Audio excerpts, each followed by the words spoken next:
there, Chris here. So, how come I'm not on my regular site or set? Well, yesterday I had a huge oops in the Lock Lab, and I think it is appropriate to share this for the entry on the Lockpicking Pals Celebrating Failure. So, I will tell the tale. I was getting ready to go on Picking Time Live, and I've had trouble logging in so that I could be on, on screen.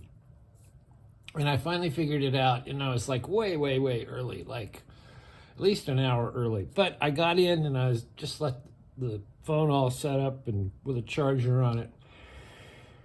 And I don't know, about a half an hour before, Pocket Woman was also backstage, and you can hear and see each other. It's not getting broadcast live yet. And so I told her I was looking for my Protect 2, and this is a very, very, very difficult and large padlock.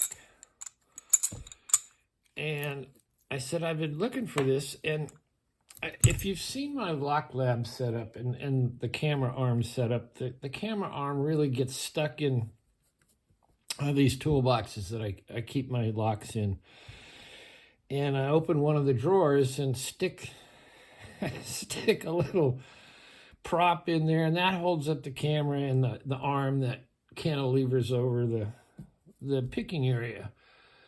And I had been looking for this, so I had a lot of the drawers out. And there's a lot of locks in there, to say the least.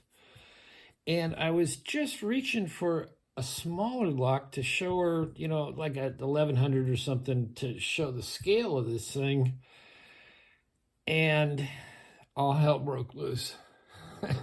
And it was not caught on camera, but I did take photos of the aftermath.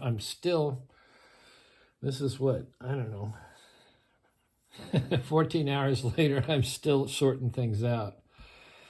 But generally, when you have a failure, you lose your tension wrench, it goes shooting across the room, or a spring goes on the floor, or a custom pin that, one of a kind goes missing, and you have to look for it. Rarely does the fail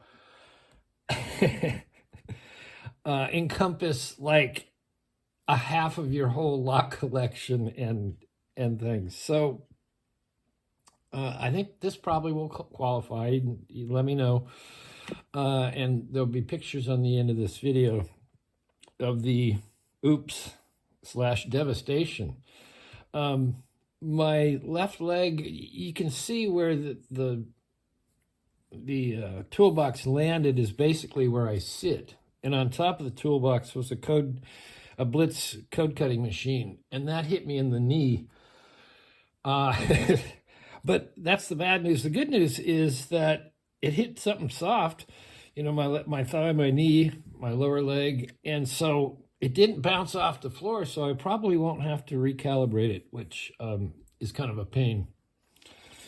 So anyway, I was very glad to be able to share that once, hopefully, one time screw up with Pocket Woman.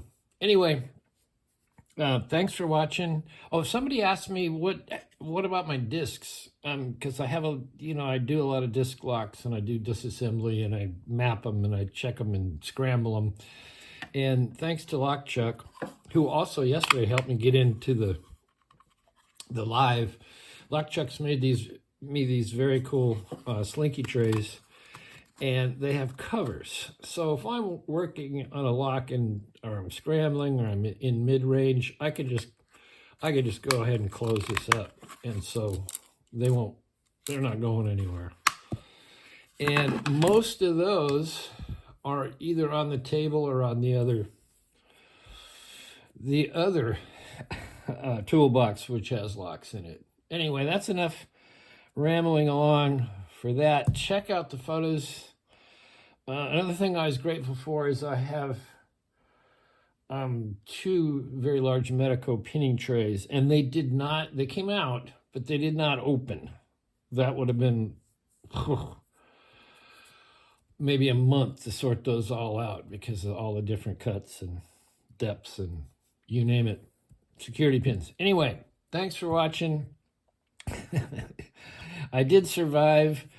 I'm still sorting. I haven't been able to turn the thing upright yet. I'm going to pull more things out of the drawers and hopefully get it light enough to upright it. So there you go. We will see you next time.